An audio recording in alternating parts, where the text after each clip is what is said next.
All right, let's take a look at our Discovery database, which is here on our library homepage. If you go down here to the search box, you can enter in a term and look for books, articles, newspapers, videos, everything all in one search. So I'm going to enter in the English romantic poet named John Keats. And if I just search his last name, let me see what kind of results I get here. All right, a lot. We have over 63,000, and as we look down through, we can see the different formats. The first one being an ebook, which you can view right here on your device. We have some print books. It shows you where these are located within the library. And it looks like most of these things are books, and I'm really looking for articles. So I'm going to go over here to the left side and use one of our filters, filter everything in my results to articles. All right, so now I have all articles, as you can see here, but it's still too many. Over 38,000, that's way too many for me to sort through. So I'm going to go to my advanced search option. And here I see that I'm using the word Keats, but I'm going to add a second keyword, and I'm adding the word symbolism. Now, the reason I'm using Keats as a keyword and not an author is if I chose it as an author, it's going to look for things by Keats. I really don't want that. I want things about him, so I'm going to leave it as a keyword. So let's search for things that contain both the words Keats and symbolism. All right, so I've got 975, so that narrowed it down a lot. But as you can see, it's still got books in here. It took away my article filter. So I need to go back over and reapply that.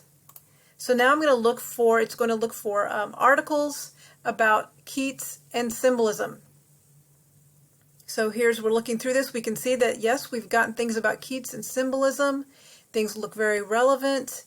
However, I am noticing that I'm getting a lot of book reviews, and I really can't use book reviews in my papers. So I need to do something about that. I'm going to go back to my advanced search. In this case, I'm going to eliminate a word. I'm going to eliminate the word review. So the results will now look for things with the words Keats and symbolism, but not the word review. Let's see what I get now. Again, I've narrowed it down a lot.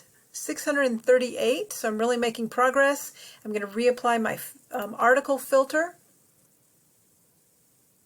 And okay, down to 327, so a lot better. So I'm looking down through here. I can see these are articles, and they are indeed about symbolism and Keats. I don't see any book reviews, which is great.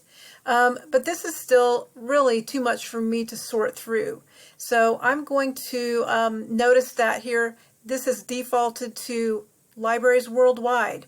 And we can, even if we don't own something, another library has it, we can get that for you from another library called Interlibrary Loan.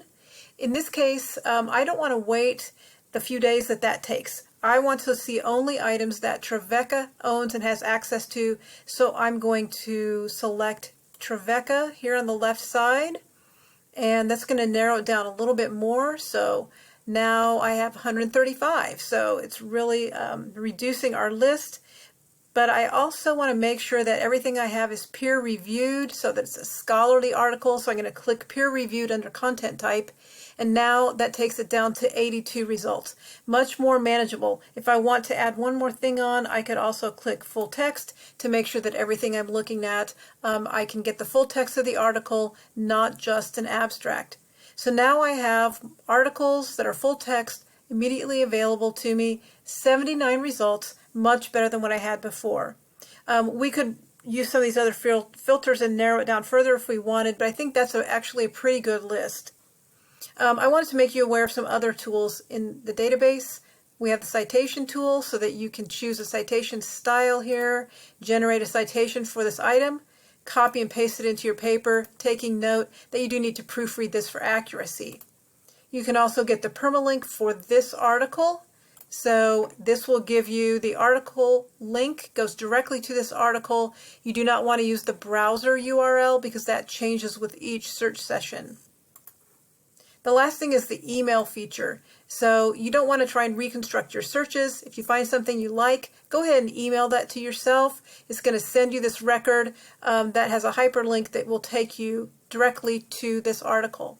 So those are some features and ways of searching Discovery. I hope that's been helpful to you.